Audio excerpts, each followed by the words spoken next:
গাজায় হামলা, গ্রেপ্তার ও ধ্বংসযজ্ঞ অব্যাহত রেখেছে দখলদার বাহিনী। প্রতিনিয়ত প্রাণ হারাচ্ছেন বহু বাসিন্দা। আত্মীয়, পরিবার ও বন্ধুদের হারিয়ে শোকে পাগল প্রায় ফিলিস্তিনিরা। এরই মধ্যে বৃহস্পতিবার পশ্চিম তীরে ইসরায়েলি হামলায় শিশুসহ একই পরিবারের বেশ কয়েকজন নিহত হন। এছাড়া আলাদাভাবে গাজা উপত্যকায় আরও কয়েকটি হামলা চালিয়েছে দখলদাররা। এতে গত ২৪ ঘণ্টায় প্রাণ হারিয়েছেন অনেকে।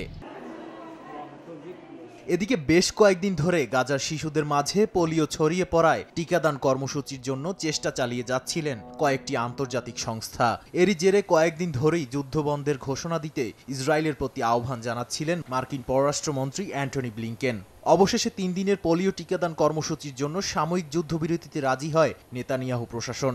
মূলত পোলিও ভাইরাস ছড়িয়ে পড়ার আশঙ্কায় সম্মত হয় দখলদাররা। সেপ্টেম্বর মাসের ১ থেকে ৩ তারিখ পর্যন্ত এ টিকাদান কর্মসূচি চলবে বলে জানায় জাতিসংঘ। হামাসও রাজি হয়েছে বলে জানান ফিলিস্তিনের স্বাধীনতাকামী সংগঠনটির একজন শীর্ষ কর্মকর্তা।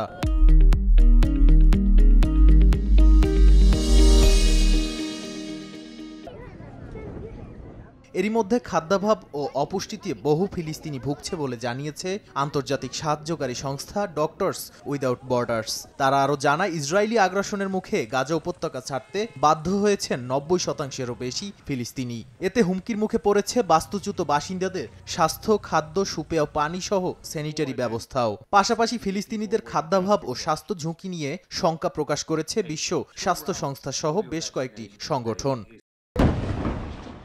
অন্যদিকে চলতি মাসের ২৩ তারিখ লোহিত সাগরে গ্রিসের পতাকাবাহী একটি জাহাজে হামলার দাবি করেছিল ইরানপন্থী ইয়েমেনের সশস্ত্র গোষ্ঠী হাউথি। এমভি সুনিয়ন নামের জাহাজটি তেলের ট্যাঙ্কার বলে জানায় ইউরোপীয় ইউনিয়ন। তবে হামলার কারণে তেল ছড়িয়ে পড়তে পারেনি বলে জানিয়েছে সংস্থাটি। বৃহস্পতিবার হাউথিদের প্রকাশিত একটি ভিডিওতে দেখা যায়, একের পর এক হামলার কারণে জাহাজটিতে আগুন জ্বলছে। এ কারণে ইয়েমেনের বন্দর নগরী হোদেইদার পরিবেশ হুমকির মুখে বলে মনে করছে পেন্টাগন, কারণ জাহাজটিতে ১.৫ লাখ টন তেল ছিল।